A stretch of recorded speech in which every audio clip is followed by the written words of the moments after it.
Hello बच्चों, कैसे हो। तो हम लोग इस लेक्चर के साथ अंतिम करेंगे, खत्म करने वाले हैं बच्चों इलेक्ट्रोकेमिस्ट्री। ठीक है, भूलना जाना। तो चलो हम लोग आज के लेक्चर्स के टॉपिक्स के ऊपर देखते हैं बेटा। Variation of lambda M and lambda equivalent dilutions, Kohlrausch law, applications of the Kohlrausch law and also the electrochemistry के फैक्टर्स। तो हम लोग शुरू करते हैं बहुत ही इंपॉर्टेंट अध्याय। तो ये जो लैम्डा एम एंड लैम्डा इक्यू है विद डाइल्यूशंस और स्ट्रॉन्ग इलेक्ट्रोलाइट्स, इसके ऊपर आप हम पहले केस, अब यहाँ पर केस 1 चल रहा है बेटा। ये हो गई हमारी Debye Huckel Onsager, Debye Huckel Onsager equation, Onsager equation. तो ये हो गई आपकी नॉर्मल वाली। अब ये जो Debye Huckel Onsager equation है, इन्होंने क्या बताया, इन्होंने एक इक्वेशन बना दी lambda M infinity, sorry lambda M C is equals to lambda M infinity minus B square root of C. ये इक्वेशन उन लोगों ने बना दी। अब जब बना तो दी, लेकिन एक इसका मतलब क्या है, दिस इज नथिंग बट बच्चा molar conductance, this is nothing but molar conductance at any concentration C. ठीक है, इसका मतलब क्या होगा, this is again molar conductance, this is बच्चा again molar conductance at infinite dilution. Sir infinite dilution का मतलब क्या होता है? कुछ नहीं बेटा, इनफाइनाइट डाइल्यूशन का मतलब होता है कि बहुत ज्यादा पानी दे गए, बहुत ज्यादा पानी दे गए। ठीक है, और ये सी तो वही कंसंट्रेशन वाला हो गया। And what is B sir? B is nothing but it is the constant which depends on, किसके ऊपर डिपेंड करता है? डिपेंडिंग किस के ऊपर डिपेंड करता है?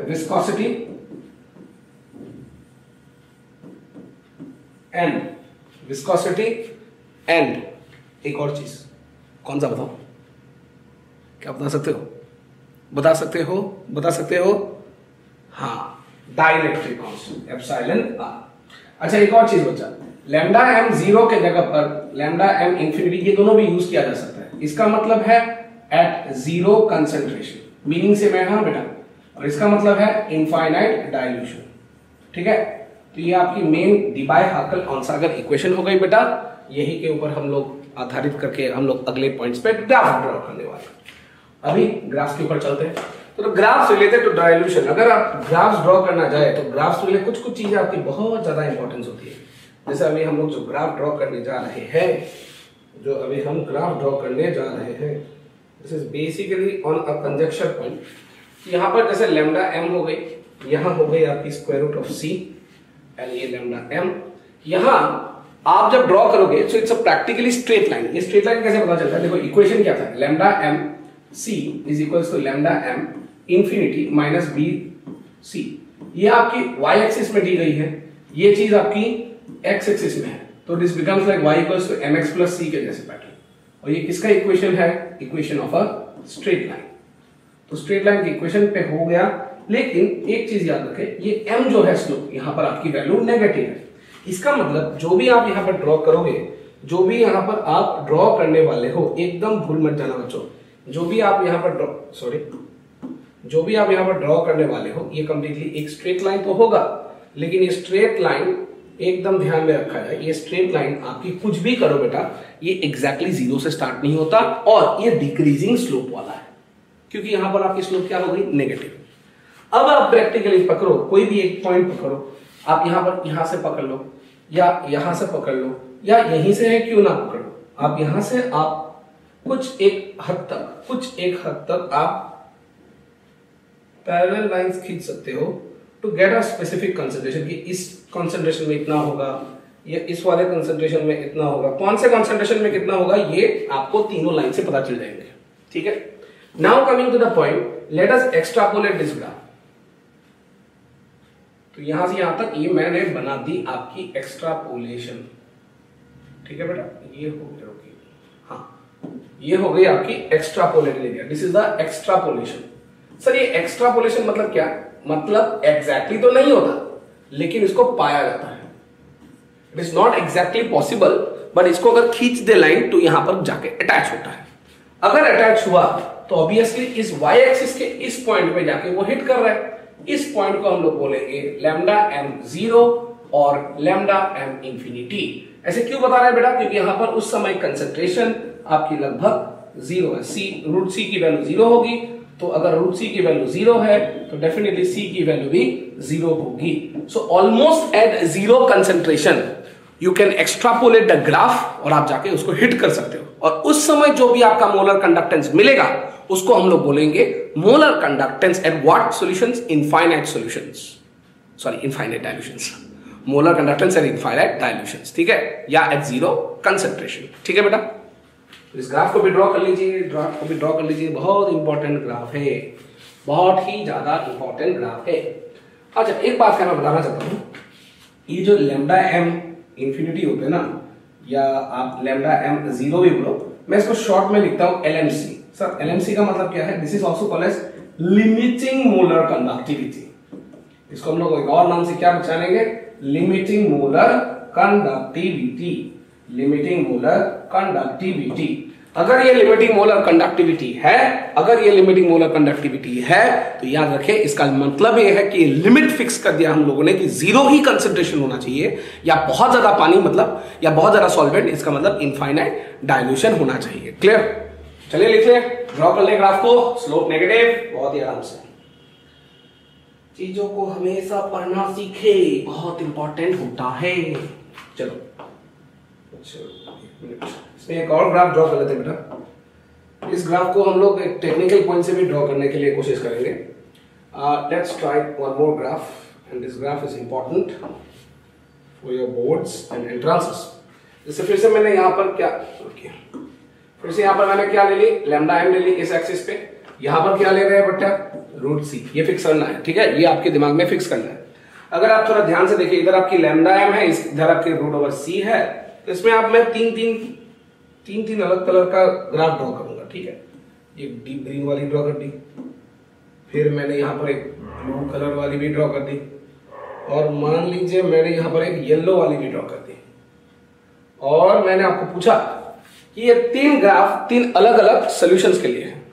कोई एक, मान लीजिए 1 नंबर है, ये दूसरा है, ये तीसरा है।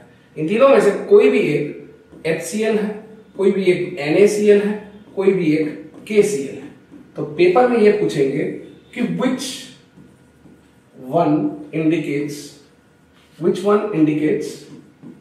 which graph, which one indicates which number of graph, कौन से ग्राफ के साथ ये इंडिकेशन चल रहा है। तो आप सोचो थोड़ा 10 सेकंड के लिए, 10 सेकंड के लिए सोचिए तो क्या होंगे, किसका ग्राफ हाईएस्ट होगा, किसका ग्राफ लोएस्ट होगा। थोड़ा सोचो सोचो सोचो सोचो सोचो, बहुत इंपॉर्टेंस है, बहुत ज्यादा इंपॉर्टेंस है, ठीक है, बहुत ज्यादा इंपॉर्टेंस है। हो गया?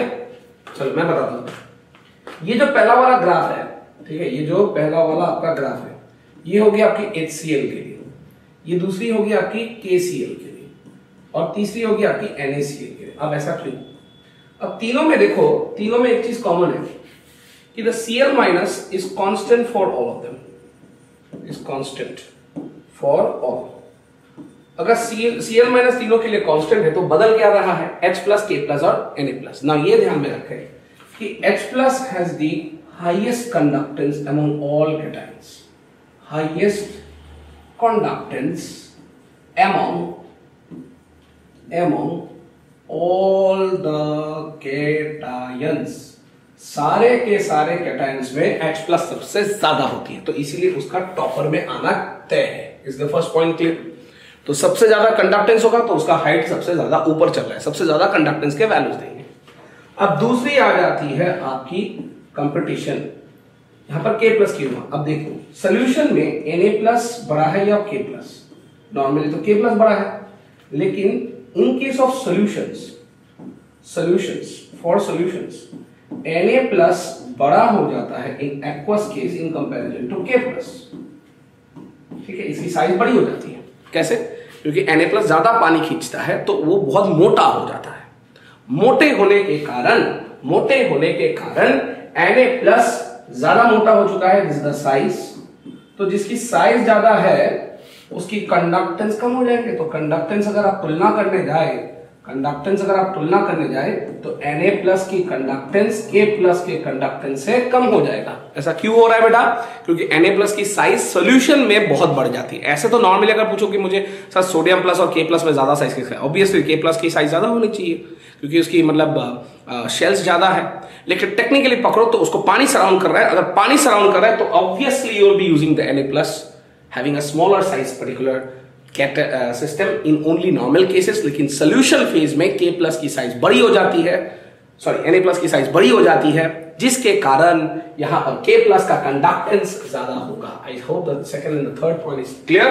अगर क्लियर है तो आराम से लिखिए, अगर क्लियर नहीं है तो डाउट्स पूछिए। एक और बात बताना चाहता हूं, जैसे H प्लस हाईएस्ट है कैटायंस में, मैं यहां पर लिख सकता हूं OH minus is the highest among anions, highest among anions.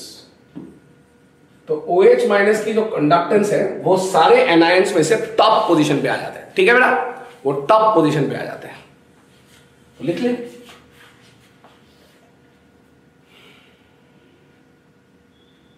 तो स्ट्रॉन्ग इलेक्ट्रोलाइट्स के लिए इतना ही था बेटा, हो गया पक्का पक्का।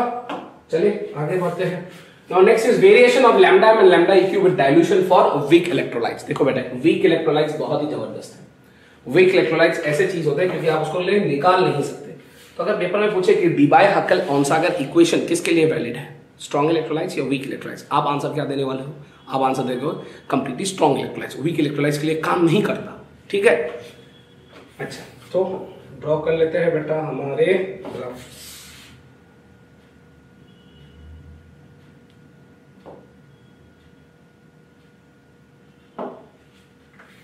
lambda m in this direction, square root of c in this direction. Lambda m is in this direction, square root of c in this direction. Now practically speaking lambda m, lambda, देखो एक बात है, lambda m की जो pattern होगी ना वो भी lambda eq की भी सेम होगी। क्यों? सिर्फ 4 से तो डिवाइड करना है और कुछ घंटा नहीं उखाड़ना है। ठीक है, तो lambda m and square root of c के बीच अभी वीक इलेक्ट्रोलाइट्स के लिए अगर आप ग्राफ ड्रॉ करें तो वो कुछ ऐसी हो जाती है। और ये तो हमारे बुक्स में भी है, लेकिन बुक्स में बच्चों को समझ में नहीं आता। ध्यान से सुनो कुछ इंपॉर्टेंट चीज। अच्छा, हम लोगों को एक चीज पता है कि Ka is equal to C alpha square. It's a weak electrolyte, तो इक्विलिब्रियम कांस्टेंट आना गारंटी है। वीक के लिए ये इक्विलिब्रियम कांस्टेंट आता है।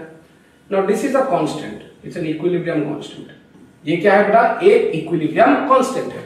अगर कांस्टेंट है तो alpha square will be inversely proportional to C, मतलब alpha will be inversely proportional to square root of C। ये क्लियर हुआ? ये क्लियर हुआ? Obvious. Now, if alpha increases, lambda m also will increase. क्यों? जितना ज्यादा डिसोसिएट होगा उतना ज्यादा कंडक्टेंस होगी बेटा। ये समझ में आ रहा है ना? जितना ज्यादा डिसोसिएशन होगा, more the dissociation more is the conductance, smaller conductance बढ़ते जाएंगे। इसका मतलब क्या होगा बेटा कि अगर अल्फा डायरेक्टली प्रोपोर्शनल है तो 1/√c, so technically we can also say lambda m is also inversely proportional to square root of 1/c. क्या ये बच्चा क्लियर है? Ka equal to C alpha square. Alpha square is inversely proportional to square root of C. Sorry, alpha square is directly proportional to 1/c. Alpha is inversely proportional to square root of C.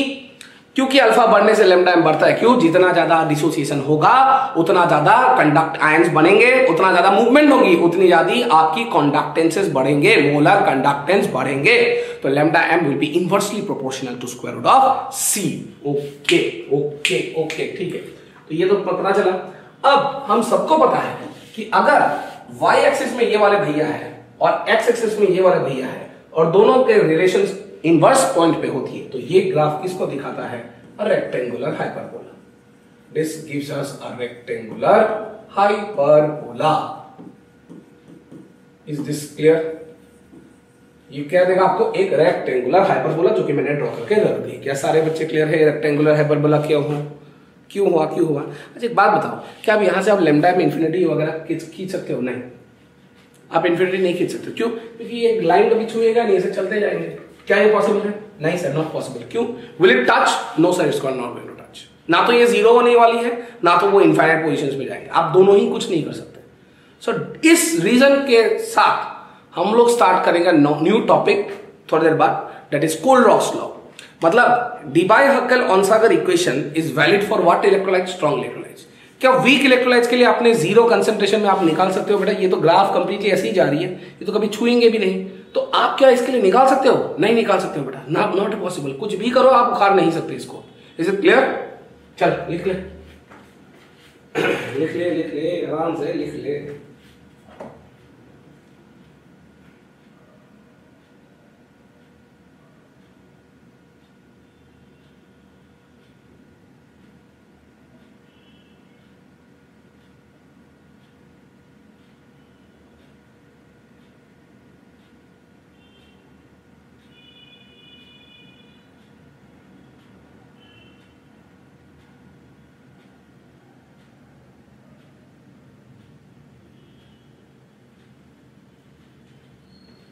हो गई? पक्का? चलो आगे बढ़ते हैं बेटा। अच्छा, इसमें तो कोलोनॉक्स को स्टार्ट करने से मैं एक काम करता हूं, मैं एक और ग्राफ दे देता हूं, एक और इंटरेस्टिंग सा ग्राफिकल क्वेश्चन दे देता हूं। देखो ग्राफ पढ़ने से ना बेटा कॉन्सेप्ट बहुत स्ट्रांग हो जाता है। कुछ भी करो कॉन्सेप्ट बहुत ही ज्यादा स्ट्रांग हो जाती है। यहाँ आ गई लैम्डा एम इस एक्सिस पे, ये आ गई है square root of C. So lambda M इस एक्सिस पे, स्क्वायर रूट ऑफ सी इधर आ चुका है। फिर से अब मैं दूसरा क्वेश्चन पूछता हूं। मैं आपको दो ग्राफ दे रहा हूं, ऐसा भी एक दे रहा हूं बेटा, और एक दूसरा नहीं ग्रीन देते हैं, एक और ग्राफ दे रहा हूं। बता कौन सा? आप सिंपल मुझे इतना बता दो। ये मच्छर भैया जो हमारे साथ हमेशा पहले दिन से ही है। चलो इन दोनों में से कौन सा मिथेनोइक एसिड के लिए है? HCOOH is called as methanoic acid. Methanoic acid. And CH3COOH is known as ethanoic acid. Ethanoic acid. ठीक है? दोनों में हम लोग इसके लिए अगर मैं पूछूं, ये ग्राफ नंबर 1 है, ये ग्राफ नंबर 2 है, तो कौन सा किसके लिए होगा? थोड़ा सोचो, थोड़ा सोचो, थोड़ा सोचो, थोड़ा सोचो, थोड़ा सोचो, थोड़ा सोचो। अब मैं बताता हूं, ध्यान से सुनो।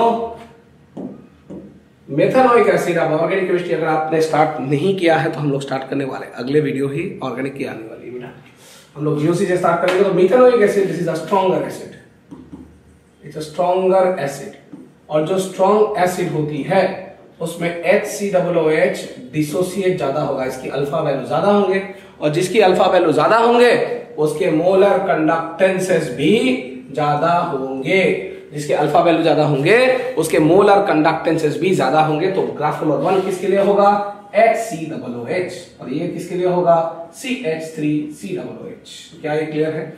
जिसका कंडक्टेंस ज्यादा है उसकी एसिडिक, यहां पर HCOOH ज्यादा टूट सकता है, इट्स अ स्ट्रॉन्गर एसिड, ज्यादा टूट सकता है, that's why you will be getting higher molar conductance. Clear? चल ले ले। तो क्या यहां के लिए हम लोग LMC कैलकुलेट करेंगे? नामुन्ना, नामुन्ना, नामुन्ना, नॉट पॉसिबल, नॉट पॉसिबल बेटा, कुछ भी करो। हो गया? चलो अगला पॉइंट। हाँ, अब मेन कोलरॉक्स लॉ। अच्छा ये क्या बोलता है? सुनो ध्यान से। हम लोगों को ये पता चला कि डिवाई-हैकेल-ऑनसागर इक्वेशन से हम लोगों को क्या मिलने वाला है बेटा? हम लोग को मिल जाएगा कुछ एक चीज तो मिलने वाला है। क्या मिलने वाला है? क्या मिलने वाला है?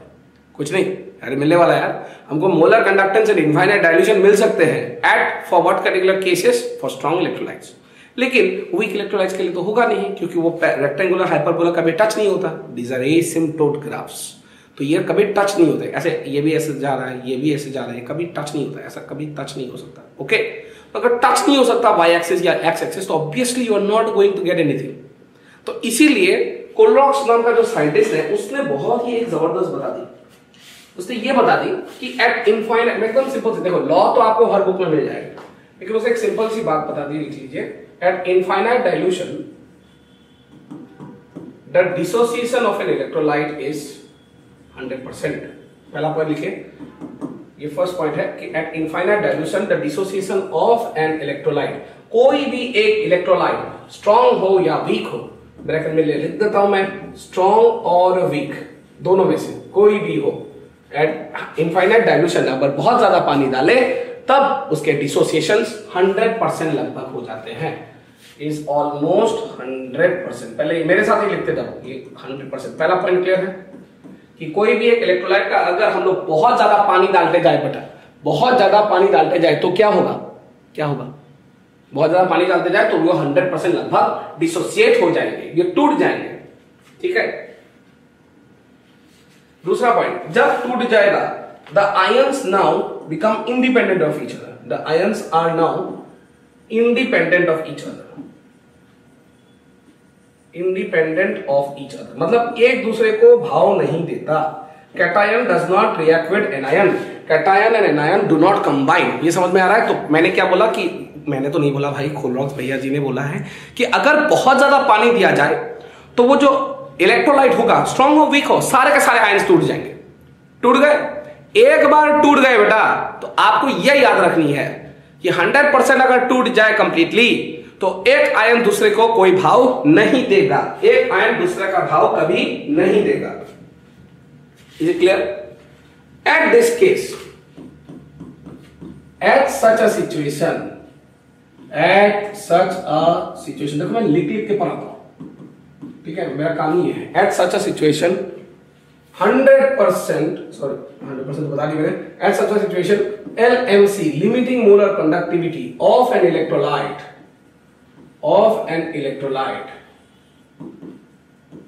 is equal to the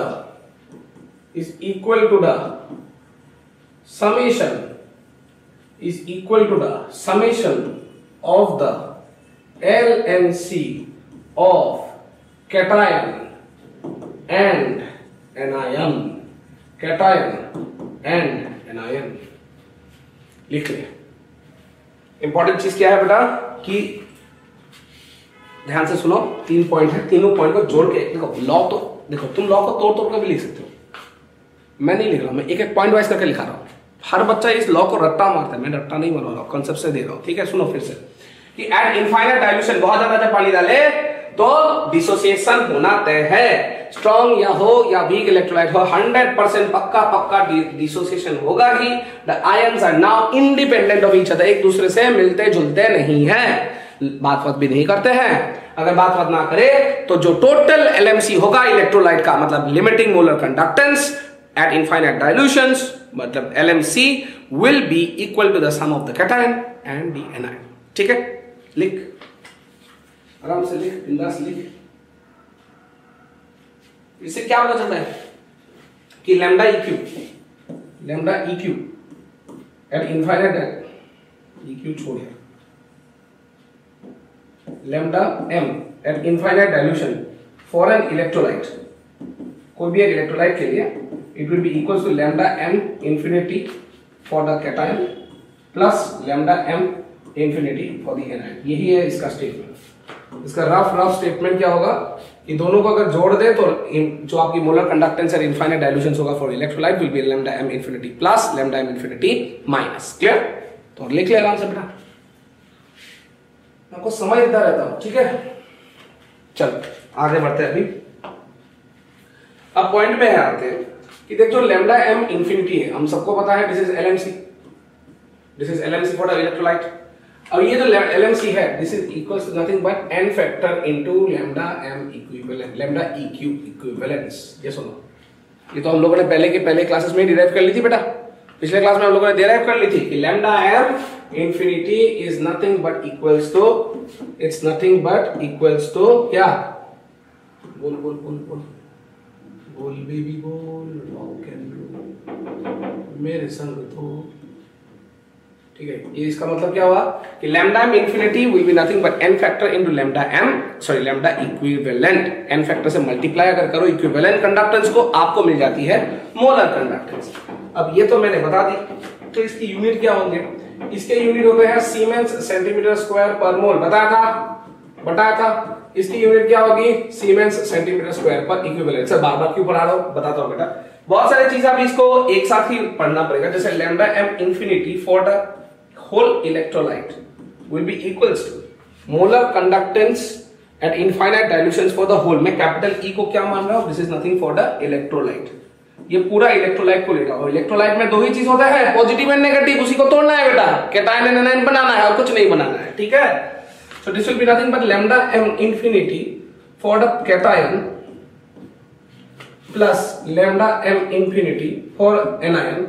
और यहां पर मैं दो चीज लिखने जा रहा हूं, न्यू इधर नीचे प्लस एंड न्यू एंड नीचे माइनस। सर ये क्या हो गया, ये क्या हो गया, ये बड़ा कुछ नहीं है, this is the number of cations, number of cations. और सर ये क्या हो गया, this is nothing but the number of anions, number of anions. Is it clear everybody? So number of cations multiplied by the molar conductance at infinite dilution for a cation plus number of anions multiplied by the molar conductance at infinite dilution for the anion will give you the total molar conductance of the electrolyte. The total molar conductance of the electrolyte. Is it clear? ये है आपकी complete Coulom's law. लिख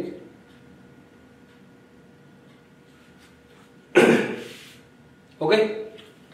अगर मैं equivalent का use करूं कि lambda इक्यू infinite electrolyte के लिए, तो मैं इसके साथ कुछ एक छेड़खानी करूंगा 1/n प्लस। सर ये 1/n प्लस क्या बताता हूं बेटा, सब कुछ धैर्य से रखें और है रिजल्ट निकालें। Lambda m infinity for the cation plus 1/n minus lambda m infinity for minus. ठीक है, फिर भी अगर आप इक्विवेलेंट कंडक्टेंस इधर पकड़ रहे हो तो यहां पर ये n प्लस या n माइनस क्या है बेटा बताता हूं, this is nothing but the charge of the cation, charge of the cation. Sir 1/n minus का क्या होगा, this is nothing but charge of an ion, charge of an ion. ठीक है, पूरा क्लियर है? चलो लिख लो आराम से, बिंदास देखो, अभी हम लोग करेंगे। So let's start first one, the first salt that is NaCl। ठीक है, तो NaCl के लिए मोलर कंडक्टेंस के एक्सप्रेशन क्या होंगे, इनफिनिट डाइल्यूशंस में NaCl का एक्सप्रेशन क्या होगा, एक ही Na प्लस है, Cl माइनस भी एक है बेटा, एक ही Na प्लस है, Cl माइनस भी एक है, तो आपको करना है lambda m infinity Na plus 1 into this 1 into lambda m infinity Cl minus. ये हो गया बेटा, चलो कुछ भी हो गया, फाइनल एक्सप्रेशन क्या मिलने वाले हैं, Na plus plus lambda m infinity Cl minus. अगर कोई बच्चा पूछे इक्विवेलेंट बताइए सर, इक्विवेलेंट बताइए बेटा, जो एक्सप्रेशन आपको मिला आप वो भी लिख सकते हो, कोई बात नहीं है उसमें, उसको आपको डिवाइड करना पड़ेगा by n factor. What is n factor for NaCl1, total positive charge या टोटल नेगेटिव चार्ज, वही है n फैक्टर, तो it will be same as molar conductance of NaCl। ये सेम हो जाएगा। ये क्यों सेम हो गया, because n factor is 1, because n factor is 1।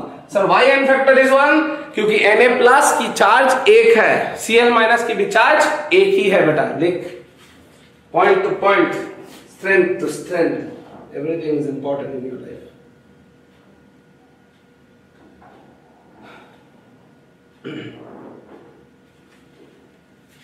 हो गई?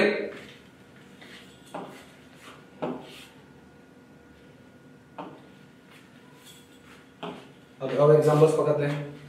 दूसरी एग्जांपल ले लेते हैं फॉर मैग्नीशियम क्लोराइड। इसको कैसे उठाएंगे देखते हैं। इसकी एन फैक्टर कितनी होगी, बोल? 2 होनी है। इसकी एन फैक्टर कितनी होनी है, 2 ही होनी है। क्यों सर, मैग्नीशियम की चार्ज क्या है 2 प्लस, Cl माइनस की चार्ज क्या है 2, मतलब Cs माइनस की चार्ज क्या है total 2 minus. So ultimately total positive charge पकड़ो या टोटल नेगेटिव चार्ज पकड़ो, बात तो एक ही होनी है। ठीक है, चलो थोड़ा डिटेल्स में पढ़ते हैं इसको।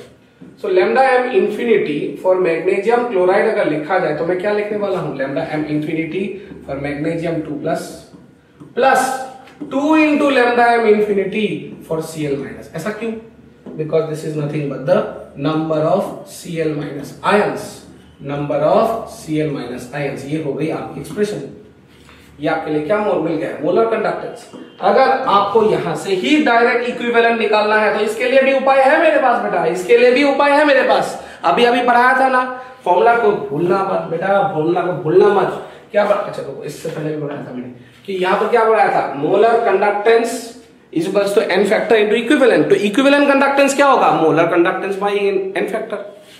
ठीक है, molar conductance by n factor. तो यहां क्या होगा बेटा, this is nothing but molar conductance of MgCl2 at infinite cases by 2। ये 2 से क्यों डिवाइड किया, this is the n factor। कैसे पता चला सर, चार्ज क्या है +2 या टोटल नेगेटिव चार्ज भी क्या है -2। क्लियर? अच्छा लैम्डा एम इंफिनिटी, इसकी एक्सप्रेशन ये थे बेटा, तो lambda M infinity mg2 plus, इसको तोड़ना है अभी, ठीक है, लैम्डा, अच्छा 2 into lambda M infinity Cl minus whole will be divided by 2, तो आपको क्या मिलेगा 1/2 lambda M infinity mg2 plus plus 2/2 मतलब एक ही आ जाएगा lambda M infinity for Cl minus, this is the expression. और ये डायरेक्टली भी लिख सकते हो क्योंकि 1 बाय चार्ज है, इसको देखो ना mg2 प्लस की चार्ज कितना है 2, तो नीचे 2 आ गया। अगर Cl माइनस को पकड़ो तो इसको, इसका मतलब क्या है 1/1, चार्ज तो एक ही है बेटा। तो आप डायरेक्टली मोलर कंडक्टेंस का एक्सप्रेशन लेके उसको टोटल एन फैक्टर से डिवाइड करो, या आप डायरेक्टली भी लिखो चार्ज के हिसाब से, आपकी मर्जी है बेटा, कैसे भी करना है आपका ही सोल्यूशन, ठीक है। अगर I hope everyone is clear, I hope everyone is clear. एक और ट्राई करते हैं बेटा, एक और ट्राई करते हैं, तीसरा लेता हूं एल्यूमिनियम सल्फेट। अब इसको दो तरीके से करेंगे, ठीक है। अच्छा इसका टोटल एन फैक्टर कितना होगा, बोलो टोटल एन फैक्टर कितनी होगी, टोटल एन फैक्टर की होगी 6, होगी होगी, क्यों, अबे कितने एल्यूमिनियम है, 2 एल्यूमिनियम है, एक एल्यूमिनियम की चार्ज कितनी होती है +3, सल्फेट आयन की चार्ज कितनी होती है -2, 2 aluminium +3 +6, 3 sulphate, 3 into -2 -6, total positive charge निकालो, टोटल नेगेटिव चार्ज निकालो, आंसर ही निकलना है खाली ना। इसका एक्सप्रेशन लग रहा है lambda M infinity for aluminium sulphate, इसको कैसे लिखोगे बेटा, बोलो आप कैसे लिखोगे इसको, 2 into lambda M infinity aluminium +3 into lambda M infinity SO4 -2, ठीक है। ये हो गई आपकी पहली बात। दूसरी बात, अगर यहां से आप इक्विवेलेंट कंडक्टेंस डायरेक्ट लिखा, अच्छा मेरे गलती हो गई है, वहां पर इक्विवेलेंट इंफिनिटी लिखना चाहिए था, ये इंफिनिटी है बेटा, मुझे याद होती है, मैं जब भी गलती करता हूं तुरंत याद कर लेता हूं, Al2SO4 whole 3, this is equals to, now aluminium sulphate को अगर इनफाइनाइट डाइल्यूशंस में भी किया जाए तो यहां पर ध्यान से देखते थोड़ा। अच्छा इसमें करना क्या है, मैंने क्या सिखाया था कि अगर आप डायरेक्ट भी लिख सकते हो बेटा, कोई आपत्ति नहीं है, ठीक है। लैम्डा एम Al+3 लिखोगे और इधर लैम्डा एम इंफिनिटी सल्फेट लिख लोगे। अब ध्यान से थोड़ा देखिए, इसका चार्ज कितना है, चार्ज कितना है 3, 1/3, इज इट क्लियर। और इसका क्या होगा 1/2, आराम से खत्म, टाटा गुड बाय, खत्म।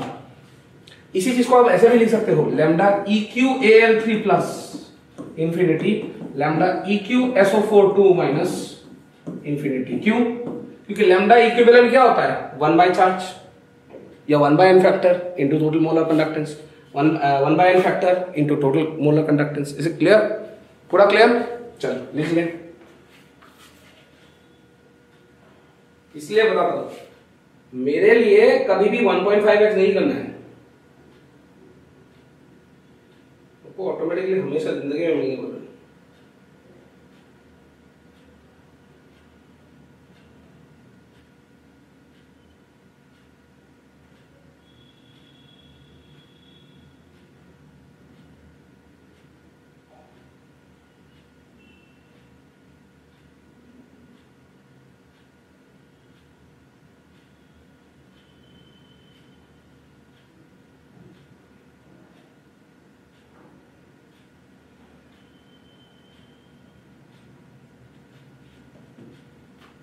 हो गया, चल क्वेश्चन करते हैं। न्यूमेरिकल्स के बिना जिंदगी अधूरी है, न्यूमेरिकल्स के बिना जिंदगी अधूरी है। आयनिक कंडक्टेंस, बेटा आयनिक कंडक्टेंस ही बोलेंगे, मोलर कंडक्टेंस नहीं बताते हैं, कंफ्यूज करने के लिए, ठीक है। आपको कंफ्यूज नहीं होना है, आपको मोलर कंडक्टेंस ही बोलना है। Ionic conductance and infinite dilution of calcium 2 plus in Cl minus are डिसएंटिस, आपको दोनों का वैल्यू दे दिया गया है। चलो ठीक है, यूनिट से पता चलता है, यूनिट से पता चलता है कि these are lambda M infinity. क्यों इक्विवेलेंट नहीं है, क्योंकि सीमेंस सेंटीमीटर स्क्वायर पर मोल है। क्वेश्चन को ध्यान से पढ़ो यार, वहां पर ही खत्म है आपकी।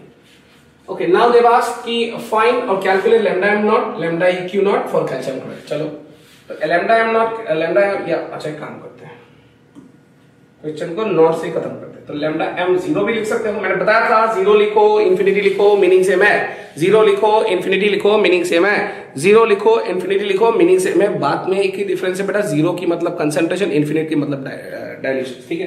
तो lambda M not calcium 2 plus, इसकी कितनी वैल्यू दी गई है 119, चलो सीमेंस सेंटीमीटर स्क्वायर पर मोल, ठीक है बेटा। Next lambda M not Cl minus is 76 siemens centimetre square per mole inverse. Is it clear? दोनों का वैल्यू दिया है। अब आपको देखना है lambda M not for the whole calcium chloride. अच्छा, इसको कैसे लिखेंगे? Lambda M not calcium 2 plus 2 into lambda M not Cl minus. ठीक, करते हैं बेटा। कैल्शियम 2 प्लस की वैल्यू कितनी है? 119 प्लस 76 इंटू 2। मैथ्स थोड़ा वीक हो रहा है मेरा। 271 सीमेंस सेंटीमीटर स्क्वायर पर मोल। क्लियर हो गई? आंसर एक, जॉब 1 पहला पार्ट इज डन। क्लियर? ज्यादा कुछ नहीं किया। 2 into lambda M not Cl minus की वैल्यू दी गई है, डायरेक्ट मल्टीप्लाई करो, एंजॉय करो लाइफ। दूसरी, आपकी दूसरी वैल्यू क्या चाहिए बेटा?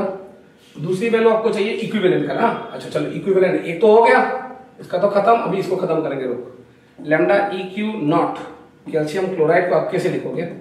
1/2 into lambda M not calcium 2 plus lambda M not Cl minus. ऐसे क्यों लिखोगे? क्योंकि 1 बाय चार्ज होती है, ऐसे सुनो, 1 बाय चार्ज होती है। तो उसको करने से हम लोग को क्या मिलेगा?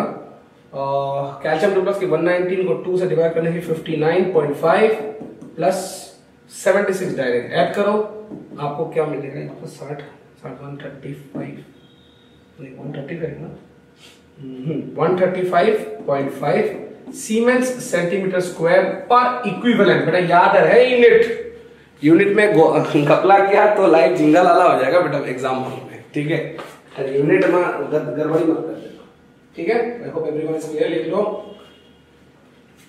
ओके, सारे बच्चे हो गए। चलो अब क्वेश्चन बड़ा लेके आते भी है बेटा, यहां से क्वेश्चन बहुत आते हैं बच्चों में, उसमें एक दिक्कत हो जाती है। ठीक है, okay, next question is like calculate the molar and equivalent conductivity of calcium phosphate. अच्छा ठीक है, if LC limiting conductance, LC का मतलब क्या है? LC का मतलब है लिमिटिंग कंडक्टेंस या कंडक्टिविटी, कुछ भी बोलो, मेरे को फर्क पड़ता है। ठीक है, मैं नहीं पढ़ता है। चलो, if limiting conductance of calcium 2 plus and phosphate, calcium 2 plus and phosphate are X and Y siemens centimetre square. मतलब लिमिटिंग मतलब lambda M not for calcium 2 plus कितना दिया गया है बेटा? X value. Lambda M not phosphate की कितनी दी गई है बेटा? Y value. आपको अभी निकालना है lambda M not for whole calcium phosphate. अब कैल्शियम फॉस्फेट को कैसे लिखेंगे? सेम ही क्वेश्चन है बेटा, लेकिन इस बार X एंड Y वैल्यूज नहीं दिए हैं, एक्सप्रेशंस में दिए हैं वही। तो कैसे लिखेंगे? 2 into lambda M not calcium 2 plus, नहीं सॉरी नो 2 3 होगा, 3 है ना, कैल्शियम 3 है बेटा, तो 3 लिख दिया। इधर फॉस्फेट 2 है, क्या लिखेंगे? 2 into lambda am not PO4 minus 3। तो ये 3 हो गए, 3 को X है, 3X हो गया है, और ये 2Y। खत्म पहला पॉइंट, आपका पहला पॉइंट खत्म। First one is done. दूसरा क्या है? आपको लैम्डा EQ ढूंढना है, lambda EQ for calcium phosphate. बार बार अलग अलग मेथड से करता रहूंगा ताकि आपको क्लियर आ जाए।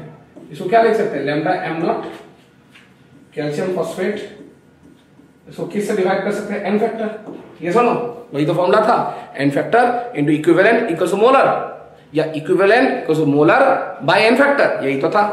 अभी क्या मिला था? 3x plus 2y। देख 3x plus 2y। What is the total N factor? Total N factor कितना है? अब ध्यान से देखिए, कैल्शियम फॉस्फेट में 3 कैल्शियम से, एक कैल्शियम की चार्ज कितनी है बेटा? 2। सो 2 इंटू 3 6। अल्टीमेटली इसको 6 से डिवाइड कर देंगे। Clear? I hope everyone is clear. लिख लो आराम से बेटा।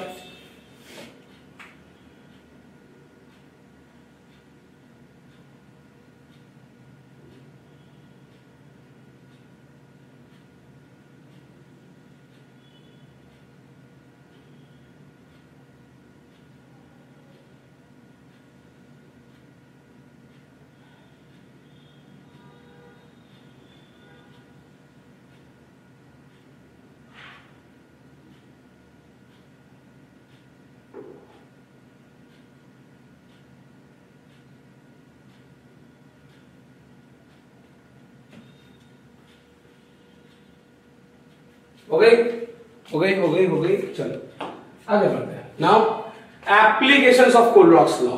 चलो एप्लीकेशंस का मतलब क्या होता है थोड़ा समझ लेते हैं। देखो कोलॉक्स लॉ हम लोग इसलिए पढ़ते हैं खाली नहीं कि हम लोगों को एक ही चीज पता होना चाहिए कि समेशन करने से आपका आंसर निकल जाएगा, इससे भी बहुत सारे चीजें हैं। उसमें से सबसे पहला क्या है, determination of the LC of the weak electrolyte. अब इसका मतलब क्या मैं बताता हूँ, सुनो। इसमें आपको पेपर्स वगैरह में कुछ क्वेश्चंस देते हैं, मैं क्वेश्चन दिखा रहा हूं बेटा। LMC ऑफ CH3COOH, CH3 में क्वेश्चन लिख देता हूं, NaHCl एंड NaCl, इन तीनों के वैल्यूज दिए गए हैं।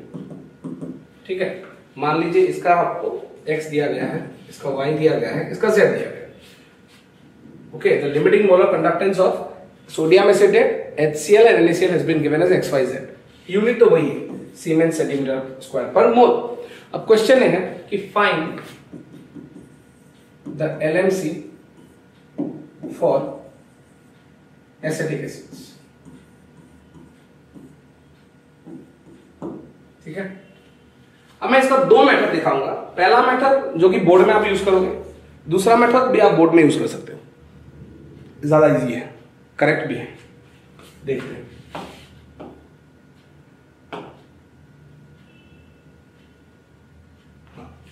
तो अभी क्वेश्चन नोट कर लो बेटा, क्वेश्चन को नोट करना जरूरी है। जैसे यहां पर x y z तीनों की वैल्यूज दी गई है बेटा, तो तीनों के वैल्यूज अभी कैसे यूज करेंगे देखते हैं। तो फिर से बताते हैं, LMC फॉर एसिटिक एसिड निकालना है। आपको करना क्या है दिखाता हूं। तो आप कैसे लिखोगे, acetic acid can be written as acetate ion NH+। देखो आप यहां पर लैम्डा एम इन्फिनिटी लिखना, इधर भी लैम्डा एम इन्फिनिटी लिखिएगा। तोड़ सकते हैं, तोड़ सकते हैं। अभी आप इसको ऐसा करो कि lambda M infinity CH3COO- plus lambda M infinity H+, इसके साथ आप एक lambda M infinity Na+ minus lambda M infinity Na+, ये कर दो। ठीक है, plus lambda M infinity Cl- minus lambda M infinity Cl-, पूरा लिख लो। दूसरा जो सॉल्ट है वो तो आप देख ही रहे हो, यहाँ पर NaCl की भी वैल्यू दी गई है, ये भी दी गई है। ठीक है, वहां से ही निकालेंगे अभी एक्चुअली। तो अभी हम लोग उसको ज्यादा कुछ नहीं करना है, हमको उसको मैनेज करना है। मैनेज कैसे करेंगे, देखो किस किस को हम नया से जोड़ सकते हो। पहले तो था तो ये, लेकिन मैंने सिखाया कि Na+ को ऐड करना, उसी को सब्ट्रैक्ट कर देना, Cl- को ऐड करना, उसी को सब्ट्रैक्ट करना। बचपन में मैथमेटिक्स में करते थे ना। अब देखो यहां से आप इसको जोड़ो इसके साथ, पहला पॉइंट। तो आपको कैसे दिखाई देगा, lambda M infinity for CH3COO। ये CH3COO क्यों आया, माइनस CH3COO- और Na+ ऐड हो गए।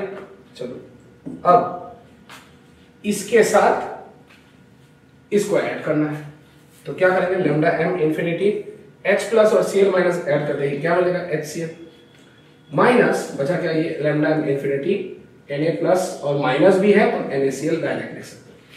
अब इसकी वैल्यू क्या थी x, इसकी HCl की वैल्यू कितनी थी y, इसकी HCl की वैल्यू थी आपकी y minus z। This is the answer.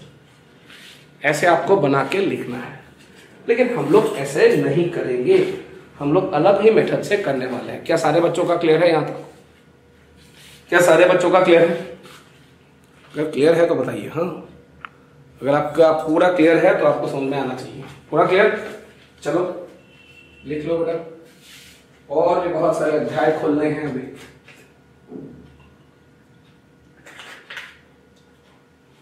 Even if it's raining, still it's very hot. Okay. ये मेथड मैं एक अलग मेथड से दिखाता हूँ। अब एक अलग क्वेश्चन दिखाते हैं। तो क्वेश्चन कुछ ऐसा है कि calculate the lambda M not for ammonium hydroxide if infinite. Lambda M not for ammonium sulphate दिया गया है बेटा, तो अमोनियम सल्फेट की दी गई है, सोडियम सल्फेट की दी गई है, और सोडियम हाइड्रोक्साइड की दी गई है। ठीक है, so what you need is I need a solution for that, and I need a solution in such a manner कि आपके आंसर्स भी निकले, लाठी भी ना टूटे, सांप भी मर जाए और लाठी भी ना टूटे। एक बहुत कॉम्प्लेक्स क्वेश्चन है बेटा, इसका आंसर नहीं निकलता क्योंकि यहाँ पर दो एमोनियम्स है। देखो ध्यान से, यहाँ पर 2 एमोनियम्स है, 2 सोडियम्स है, इसको मैनेज करना बहुत दिक्कत हो जाता है। तो इसीलिए मैं इसको बहुत ही अलग तरीके से ही पढ़ाता हूँ, तो थोड़ा ध्यान से सुने, समझे, क्लियर करें। तो practically now what we are going to do, क्या करेंगे सर, क्या करेंगे सर, लैम्डा अमोनियम हाइड्रोक्साइड, तो यहाँ पर हम लोग फंस चुके हैं अभी। अब देखो बेटा, फंसने का कोई नहीं है, मैं एक उपाय देता हूँ आपको। ये चाहिए अमोनियम हाइड्रोक्साइड, आप किसके साथ रिएक्शन करो, मतलब आप एक बाई डायरेक्शनल रिएक्शन बनाओ, दो रिएक्टेंट दो प्रोडक्ट। जैसे मैं मान लेता हूं एमोनियम हाइड्रोक्साइड अगर सोडियम सल्फेट के साथ रिएक्ट करें तो क्या क्या बनेगा? बनेगा रिएक्शन बनेगा, एमोनियम सल्फेट बनेगा, करेक्ट। और ये आप इधर इसको लेके जाओ, इधर इसको लेके जाओ, और कुछ नहीं करना है, और एमोनियम हाइड्रोक्साइड बनेगा। क्या ये सारे बच्चों का एमोनियम हाइड्रोक्साइड नहीं बनेगा? एमोनियम हाइड्रोक्साइड नहीं बनेगा, सोडियम हाइड्रोक्साइड बनेगा, करेक्ट। ये समझ में आया? आपको एक बाई डायरेक्शनल इक्वेशन लिखना है जहां पर दो रिएक्टेंट दो प्रोडक्ट। आप सब कुछ भूल जाओ, मेथड भूल जाओ, सब कुछ भूल जाओ, मैं एकदम सिंपल सा टेक्निक सिखा रहा हूं। आप कोई किसी को भी रिएक्ट कर सकते हो। अब हालांकि एमोनियम हाइड्रोक्साइड को अगर आप सोडियम हाइड्रोक्साइड के साथ रिएक्ट करें तो कुछ प्रोडक्ट नया बनेगा नहीं, क्योंकि हाइड्रोक्साइड हाइड्रोक्साइड ही रह जाएगा। लेकिन आप एक एमोनियम हाइड्रोक्साइड को आप सोडियम सल्फेट के साथ रिएक्ट करो तो obviously ammonium sulphate and sodium hydroxide production करेंगे। हाँ, एक चीज बच्चा, एक चीज थोड़ा एकदम पक्का आपको याद रखना है बच्चों, कुछ भी करें छोटे छोटे पॉइंट्स में आपको याद रखना है कि कैसे भी हो एक चीज नहीं भूलना है। क्या जानते हो बेटा? बैलेंसिंग। ठीक है, आपको बैलेंस करना बहुत ज्यादा अनिवार्य है। चीजों को देखते हैं तो यहाँ एमोनियम सल्फेट आपका 2 रहा, एमोनियम 2 है तो यहाँ 2 कर दी मैंने। सोडियम 2 रहा तो यहाँ पर भी आपको 2 कर दी। क्या किसी बच्चे का यहाँ पर प्रॉब्लम है? बताओ। अगर यहाँ पर प्रॉब्लम नहीं है तभी आगे बढ़ेंगे। अब देखो 2 OH हो गया, इधर 2 OH हो गया, 2 सोडियम हो गए, 2 सोडियम हो गए, एक सल्फेट था, एक सल्फेट था, 2 अमोनियम 2 अमोनियम, बैलेंस हो गई, बैलेंस कर लिए। अब एमोनियम हाइड्रोक्साइड का वैल्यू कितना दिया था? अच्छा वही तो ढूंढना है ना। So let it be 2 into lambda ammonium hydroxide plus sodium sulphate की वैल्यू कितनी दी गई है? y, तो इसमें y लिख लेते हैं। मैं इसको डायरेक्शनल एरो के साथ मैं इक्वल से भी आप रिप्लेस कर सकते हो। एमोनियम सल्फेट की वैल्यू कितनी गई है? x लिख लो, प्लस सोडियम हाइड्रोक्साइड की वैल्यू कितनी गई है? z, तो यहां 2z लिख लो, 2z लिख लो, ठीक है। अब क्या करना है? एमोनियम हाइड्रोक्साइड के लिए निकालने के लिए x plus 2z minus y whole divided by 2। ये आपकी बहुत इजीली आंसर निकल गई है बेटा। Is the shortest method QED by Ron. ठीक है, क्वाइट इजीली डन। फिर से ऐसा क्यों हुआ, ऐसा क्यों हुआ? कोई दूसरा तीसरा रीजन नहीं है बेटा, तो सिंपल सा ही रीजन है। आपको सिंपल सा ही काम करना है, सिंपल सा ही कॉन्सेप्ट आपको निकाल के फेंकना है। I hope everyone is clear. तो उसको जल्दी से लिख लो। आपको इक्वेशन बनाना है, वैल्यू को बैलेंस करना है, फिर उसको वैल्यू को डालना है, सिंपल मेथड। क्लियर? अगला क्वेश्चन एक और ट्राई करते हैं।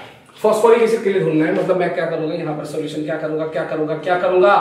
फॉस्फोरिक एसिड H3PO4 के साथ मैं रिएक्ट करने वाला हूं। किसको किसको किसको? क्या कैल्शियम फॉस्फेट को रिएक्ट करूंगा? नहीं, सेम आयंस नहीं करेंगे।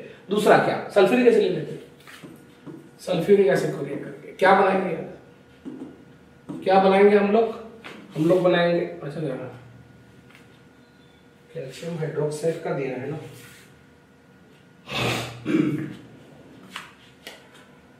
क्वेश्चन में कुछ चीज मिसिंग है शायद। अच्छा ये कैल्शियम हाइड्रोक्साइड नहीं होगा, this will be calcium sulphate. हाँ बेटा, एक काम करता हूँ, मैं इसको रब कर देता हूँ। क्वेश्चन शायद जो टाइपिंग करे वो गलत है।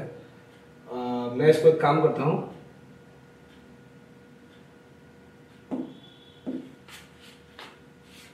मैं एक चतुराई का काम करता हूँ।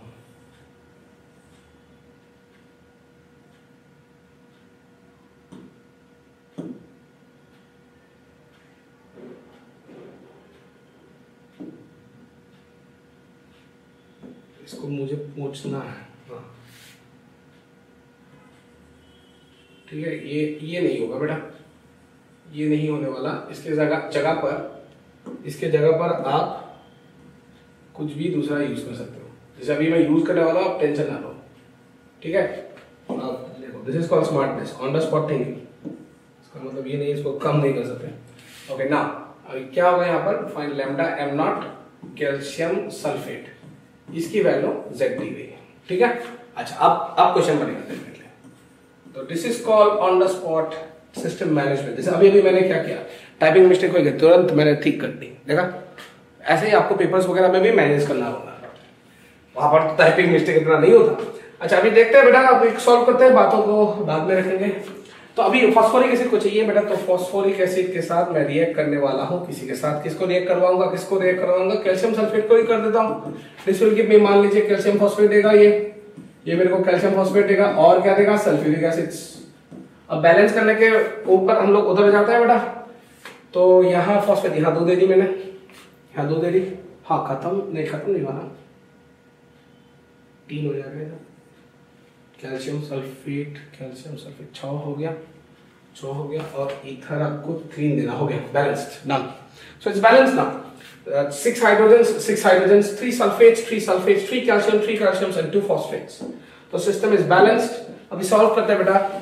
फॉस्फोरिक एसिड के लिए मुझे चाहिए 2 × H3PO4 plus 3 calcium sulphate. Calcium sulphate के लिए वैल्यू कितना था, अभी भी मैंने Z बना दी थी, 3Z is equal to calcium phosphate, इसकी वैल्यू X, इधर क्या है 3Y, हो गया। तो अभी फॉस्फोरिक एसिड के आंसर्स क्या निकलेंगे बेटा, लैम्डा m इंफिनिटी या lambda m naught, X plus 3Y minus 3Z whole divided by 2। फिर से QED बाय डॉन। क्लियर, समझ में आ रहा है ना, समझ में आना ही पड़ेगा बेटा, बहुत सारे क्लासेस वगैरह हम लोग कर रहे हैं, ठीक है।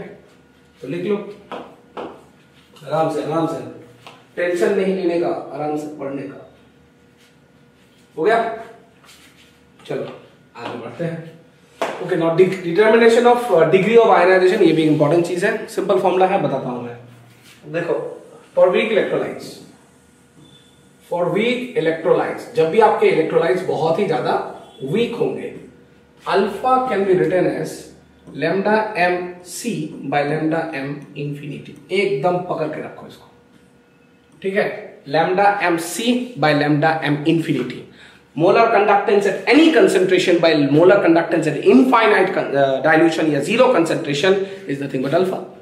नाउ वीक इलेक्ट्रोलाइट्स के लिए मान लीजिए मैंने एक HA ले ली, एक वीक इलेक्ट्रोलाइट जो टूट के H प्लस और A माइनस बना रहा है, H प्लस और A माइनस बना रहा है।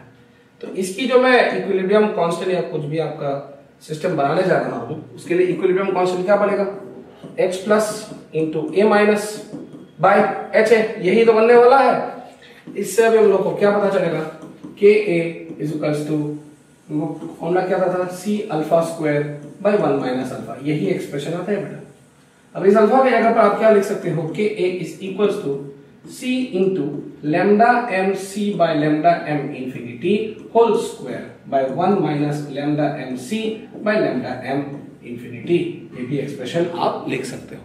सो either you go for alpha or you go for degree of ionization, that is Ka। Is it clear everybody? लिख लो बेटा, लिख लो, इंपॉर्टेंट होंगे, ठीक है। फॉर्मूला क्या है, alpha equals to lambda m c by lambda m infinity and Ka equal to c into lambda c by lambda m square divided by 1 minus lambda m c by lambda m infinity. Clear, वही formula था। अब एक बार alpha निकाल लो तो answer निकल जाएंगे। चलो question करते हैं इसके साथ। क्वेश्चन में ही हम लोग का सॉल्यूशंस होती है।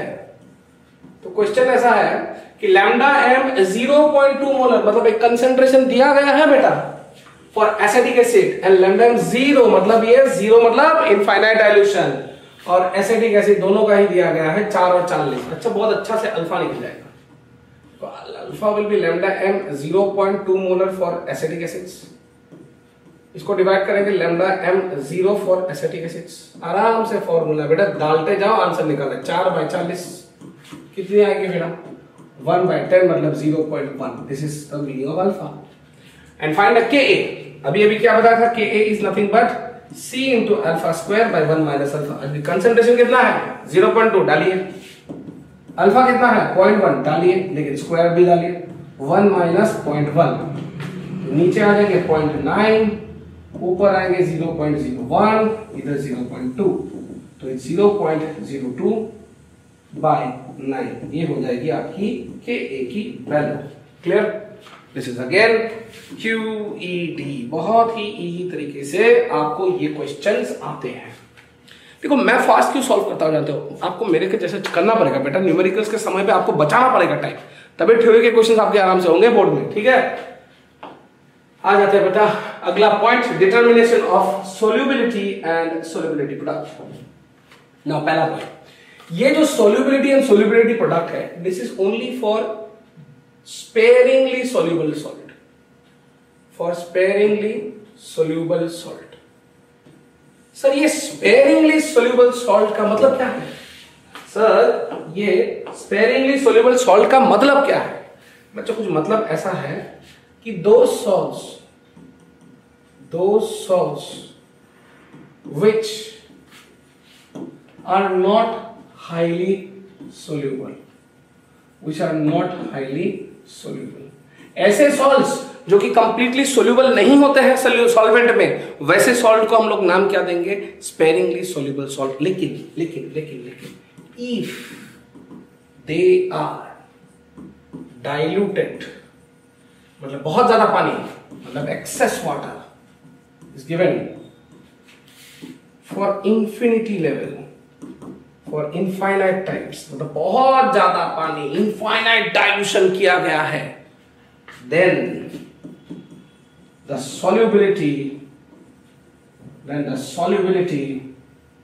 is nothing but the molarity of the solution। मतलब जब भी एक ऐसा सॉल्ट जो कि इजीली सोल्यूबल नहीं होता, उसको बहुत ज्यादा पानी दिया जाए कंटिन्यूसली दे रहे, तो वो इतना ज्यादा टूट जाता है कि पूरी सोल्यूशन की कंसंट्रेशन, दैट इज मोलारिटी, और उसकी सोल्यूबिलिटी सेम हो जाती है। क्या ये बात याद रखेंगे आप? हमेशा सोल्यूबिलिटी और मोलारिटी कब इक्वल होती है बेटा? जब आप बहुत ज्यादा पानी डालो तभी, और वो भी एरे गहरे सॉल्ट्स के लिए नहीं, ऐसे सॉल्ट्स जो कि इजीली सोल्यूबल होते ही नहीं, उनको सोल्यूबल बनाने के लिए आप दिमाग चाट रहे हो अपना, कैसे कराऊंगा मैं इसको सोल्यूबल। आपकी काम है कुछ नहीं करना है, इनफाइनाइट पानी डालते जाओ। जिंदगी में कभी आंसर नहीं लगा, पानी डालो, आपको तुरंत आंसर मिल जाएगा। ठीक है, तो चलिए आराम से ले लीजिए इसी को। हो गया। अभी इसके ऊपर मैं सिंपल सा चीज बताने वाला हूं। जैसे मान लीजिए लैम्डा एम इंफिनिटी छोड़ देगा, lambda M equals to kappa into 1000 by molarity था, याद है बेटा? कप्पा इंटू 1000 बाय मोलारिटी होती थी। नाउ फॉर इनफाइनाइट डाइल्यूशन, जब आप बहुत ज्यादा पानी डाल रहे हो, तब आप एक चीज जिंदगी में ना भूलो। क्या ना भूलो? कि वो लैम्डा एम क्या हो जाएगा? इन्फिनिटी हो जाएगा। ये कप्पा होगा इंटू 1000 होगा, लेकिन नीचे मोलारिटी के जगह पर क्या आ जाएगा? सोल्यूबिलिटी। ये क्यों आया बेटा? Since infinite dilution molarity becomes equals to solubility for what type of salt? every salt? नहीं, for वैसे salt जो कि soluble होते नहीं हैं इजीली। आपकी नई फॉर्मूला क्या हो गई? solubility will be equals to kappa into 1000 by lambda m infinity for that particular salt। इसको ऐसे नहीं लिखते, इसको एक काम करता हूं,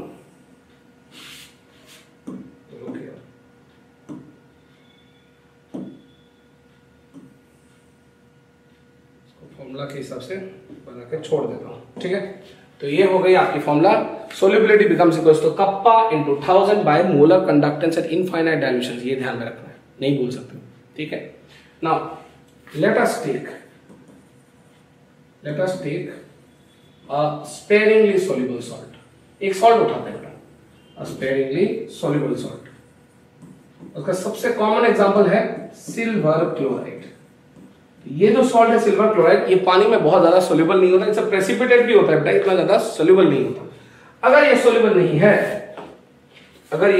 नहीं है, तो AgCl के हम लोग क्या लिखेंगे? AgCl, इसको अगर तोड़ दिया जाए, आप क्या बनते हैं यहाँ से? Ag+ और क्या बनता है बेटा? Cl-। मच्छर जिंदगी में छोड़ेंगे मेरे नाम भाई, थोड़ी देर बाद सोल्यूबिलिटी पढ़ा दो। हाँ, तो यहाँ सोल्यूबिलिटी, ये एक्वस। ठीक है, ये आपकी मेन पॉइंट। ये ऐसी एक सॉल्ट है जो आराम से पानी में सोल्यूबल नहीं होते। अब मैंने पानी डाल दी, अब आपको आयंस मिल चुके हैं। अब स्टार्टिंग में इसका अगर A मोल से डैश होगा, ये A-S होगा, तो ये भी S होगा, ये भी S होगा। इनके equilibrium constant for silver chloride कैसे लिखने जा रहे हैं आप लोग? Products S into S by A-S। लेकिन इक्विलिब्रियम कांस्टेंट को अगर A-S से मल्टीप्लाई किया जाए, आपको क्या मिलता है? S² मिल जाएगा बेटा। एक ही सुनो, ये तो कांस्टेंट है, अब ये भी कांस्टेंट है। ये कैसे पता चला? ये कांस्टेंट है, कैसे पता चला? क्योंकि ये सॉलिड के लिए है। ये कहां किसका है? AgCl किसका है? सॉलिड के लिए है। तो सॉलिड का हमेशा कंसंट्रेशन क्या लेंगे बेटा? Constant. Why? Because this solid has constant concentration, constant concentration. और अगर सॉलिड्स के कांस्टेंट कंसंट्रेशन हो गए तब तो बेटा जय माता दी, आप नहीं रोक सकते हो। इसका क्या बन जाएगा? KSP। This is called equals to S square हो जाएगी। This is called as solubility product. This is called as solubility product. Clear? और अगर वहां से आपको solubility मिल गया, solubility एक्सप्रेशन आप डाल सकते हो। S की वैल्यू क्या होगी? अभी थोड़ी देर पहले पता चला, kappa into 1000 by molar conductance at infinite dilutions. Clear? पूरा क्लियर है? यहां से solubility निकालना है, इस पे ऊपर डालना है for AgCl। अब अलग अलग सॉल्ट्स के लिए अलग अलग होंगे, ठीक है? चलो लिख लो बेटा।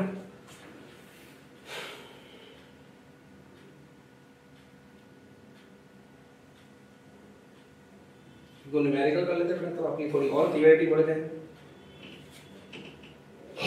हो गई? चलो क्वेश्चन अभी at a certain temperature kappa is 1.8। Okay, solutions में डायरेक्ट अटैक। कप्पा की वैल्यू कितनी की है? 1.8 into 10 to the power -6 siemens पर सेंटीमीटर दी गई।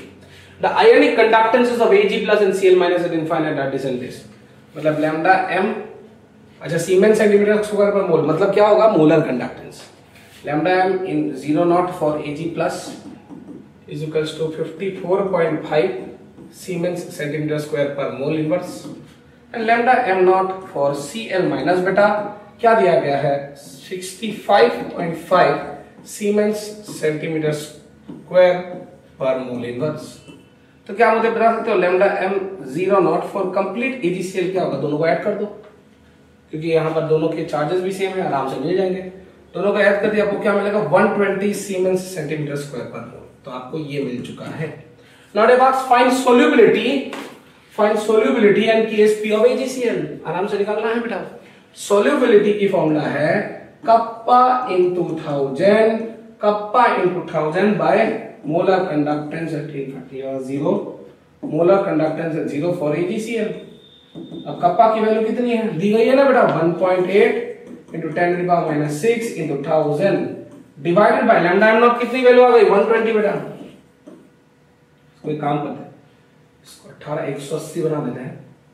180 1.5 हो जाएगा into 10 to the power -6 into 10, मतलब ये आ जाएगी 1.5 into 10 to the power -5। Solubility मिल चुका है आपको बेटा। सॉल्युबिलिटी ये आपकी यूनिट क्या होगी? मोलारिटी या मोल पर लीटर। क्यों मोल पर लीटर? मैंने बताया था मोलारिटी और सॉल्युबिलिटी इक्वल हो जाती है बेटा। क्वेश्चंस को पूरा डिटेल से देखें, जिंदगी में आप कभी नहीं हारेंगे बेटा। हो गया? अभी इसका KSP कैसे निकालेंगे?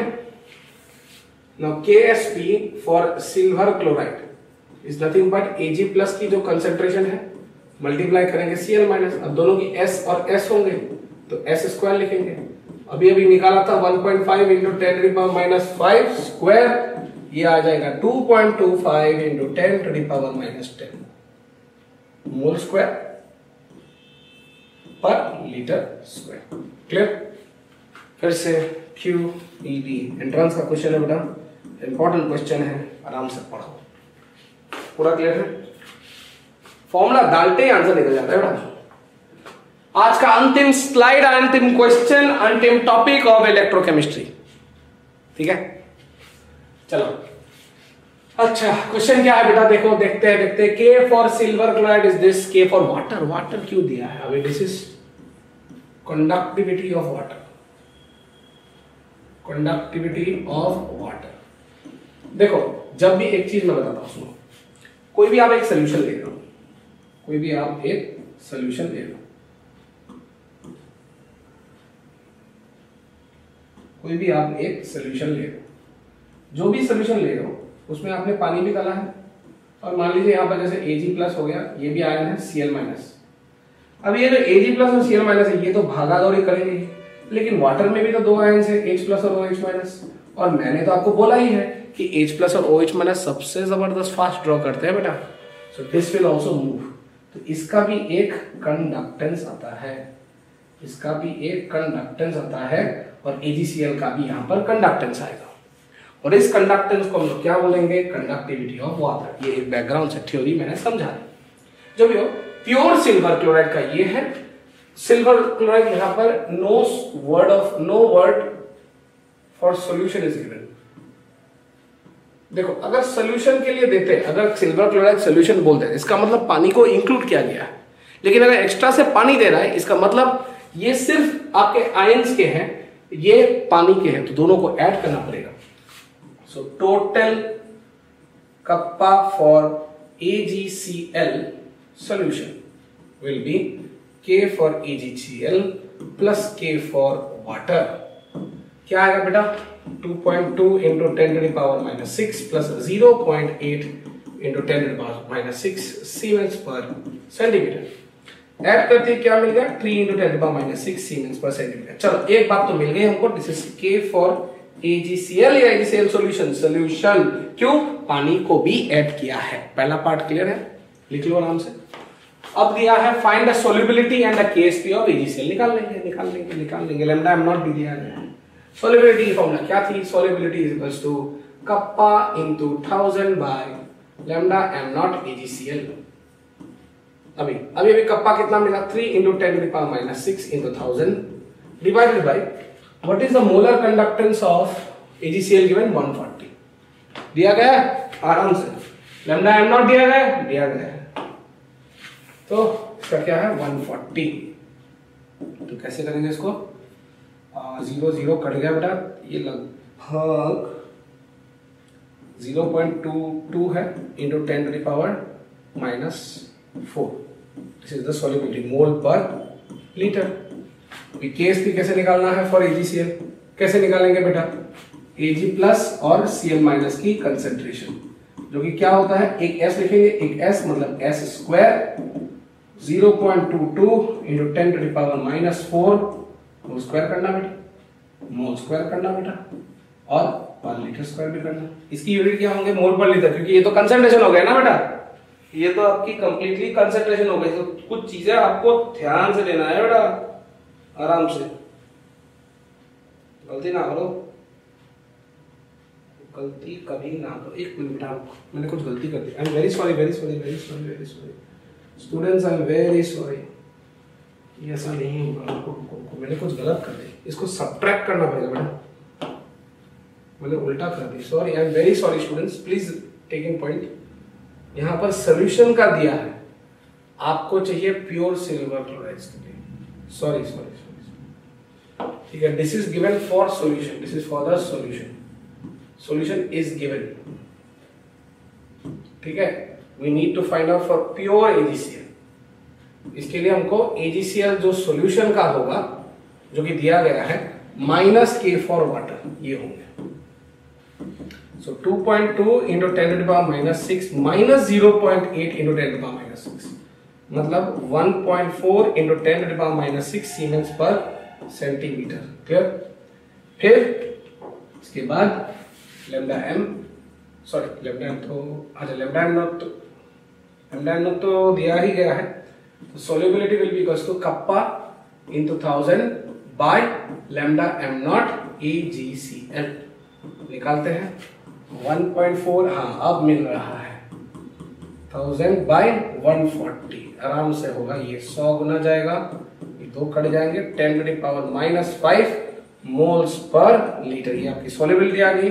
तो KSP को कैसे लिखेंगे बेटा, AgCl, Ag plus into Cl minus, मतलब इसका भी S, इसका भी S स्क्वायर।